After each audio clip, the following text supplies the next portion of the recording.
Assalamualaikum warahmatullahi wabarakatuh. Rekan-rekan profesional, dalam kesempatan kali ini saya ingin membahas mengenai performance review atau evaluasi kinerja. Performance review adalah bagian dari performance management yang sangat penting sekali.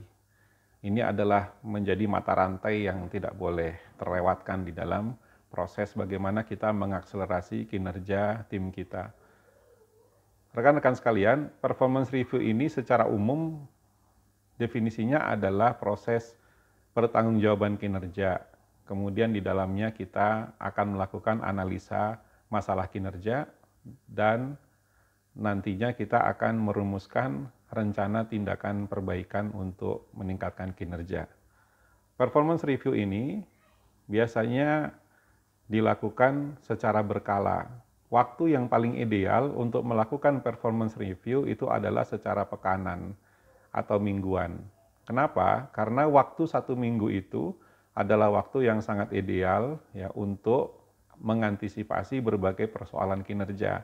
Kalau kita hanya melakukan evaluasi kinerja secara bulanan, maka sudah terlalu terlambat untuk melakukan perbaikan.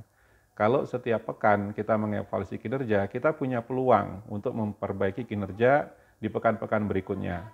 Contohnya, seandainya kita punya masalah kinerja di pekan pertama, ya lalu ketika kita melihat di situ ada peluang untuk melakukan perbaikan, maka kita bisa melakukan peningkatan kinerja di pekan kedua. Demikian pula seterusnya. Ketika pekan kedua ada masalah, maka di pekan ketiga kita akan lakukan perbaikan sehingga nantinya di akhir bulan kita bisa mendapatkan performa sesuai dengan harapan kita. Manfaat performance review secara umum yang pertama adalah tentu saja kita dapat mengevaluasi pencapaian kinerja secara berkala. Itu yang pertama. Kemudian yang kedua, ini akan membangun rasa tanggung jawab di dalam tim. Orang yang kinerjanya tidak dievaluasi cenderung tidak akan bertanggung jawab. Mereka akan pecah fokus, mereka justru malah akan menggarap hal-hal yang sebetulnya tidak diharapkan. Kemudian yang ketiga, supaya kita bisa merumuskan rencana tindakan perbaikan secara lebih fokus. Ya, karena kinerja itu tentu diperlukan semangat untuk melakukan perbaikan-perbaikan atau improvement. Tidak mungkin kinerja meningkat ketika kita tidak peduli kepada masalah yang ada dan tidak memecahkan masalah itu dengan tindakan-tindakan yang konkret untuk memecahkan masalah tersebut. Kemudian tentu saja performance review tujuan akhirnya adalah memaksimalkan kinerja pada periode berikutnya.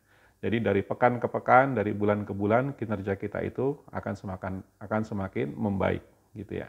Nah, apa saja bahasan utama yang sebaiknya kita bahas di dalam performance review? Saya sangat menyarankan performance review sebaiknya tidak membahas hal-hal yang tidak penting, apalagi yang tidak berhubungan dengan KPI atau Key Performance Indicator dari organisasi dan tim. Jadi sebetulnya yang paling baik adalah batasan terhadap pembicaraan di dalam performance review adalah isu-isu terkait dengan KPI terpilih atau terkait dengan indikator kinerja yang paling utama yang sedang kita concern untuk perbaiki. Ketika kita betul-betul membahas indikator kinerja utama yang ingin kita perbaiki, maka seluruh energi tim insya Allah akan difokuskan untuk ke sana gitu ya. Nah, bagaimana langkah-langkah untuk melakukan performance review? Yang pertama, rekan-rekan sekalian, ya, dorong seluruh anggota tim untuk mempertanggungjawabkan kinerja mereka secara pekanan. Jadi nanti kasih waktu ya untuk setiap anggota tim melaporkan gitu ya, seperti apa kinerja mereka masing-masing sepekan terakhir gitu ya. Dengan apa menyampaikan apa yang berjalan dengan baik dan apa yang belum berjalan dengan baik. KPI mana yang tercapai dengan baik, KPI mana yang belum tercapai dengan baik. Kasih kesempatan ya, kira-kira barangkali setiap orang diberi kesempatan sekitar 5 menit untuk berbicara bagaimana pencapaian mereka gitu ya. Dan seandainya mereka memiliki indikator atau target kinerja yang sangat banyak gitu ya, maka sarankan juga mereka untuk membahas KPI-KPI yang mereka rasa paling krusial, yang paling penting gitu ya. Kita sebagai tim leader itu harus bisa mengarahkan orang agar hanya membicarakan KPI-KPI yang betul-betul paling krusial untuk dikembangkan atau ditingkatkan kinerjanya, seperti itu. Ini yang pertama. Jadi budaya pertanggungjawaban ini harus terbentuk di dalam tim kita. Jadi semua orang berbicara, semua orang mempertanggungjawabkan kinerjanya. Kemudian mereka melaporkan apa yang berjalan dengan baik dan apa yang belum berjalan dengan baik gitu ya. Kemudian yang kedua, ya kita masuk ke step menganalisa masalah kinerja yang terjadi gitu ya. Setiap anggota tim kita minta untuk menyampaikan apa hambatannya, apa rintangannya, apa masalah yang mereka hadapi dalam merealisasikan target kinerja mereka gitu ya. Apa problem-problem rintangan yang mereka hadapi. Nah, kita sebagai tim leader harus bisa mendiagnosa akar masalah penyebab kinerja yang tidak tercapai tersebut.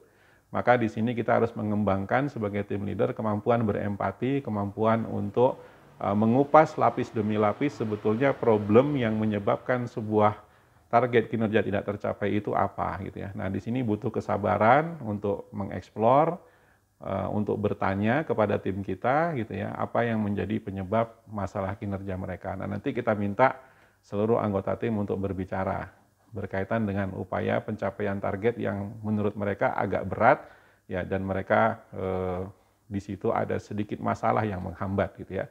Nah, terakhir di langkah ketiganya dalam performance review itu ya, marilah kita ajak tim kita untuk bersama-sama memikirkan action plan atau rencana tindakan untuk pekan berikutnya. Ya, nah di sini kita harus merumuskan rencana tindakan yang jelas dan terukur ya untuk pekan berikutnya.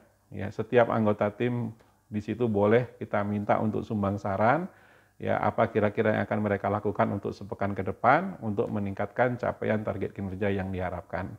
Ya, nah di sini kita sebagai tim leader itu harus benar-benar bisa memancing gitu ya, mengeksplor ide-ide gagasan dari setiap orang untuk bagaimana kita bisa bersama-sama menyelesaikan masalah kinerja yang kita hadapi. Ya, sebagai sebuah tim, ya kita harus bisa mengkolaborasikan ide-ide gagasan-gagasan yang cemerlang dari tim kita, ya sehingga nantinya target kinerja yang begitu berat itu insya Allah bisa kita capai di periode berikutnya gitu ya.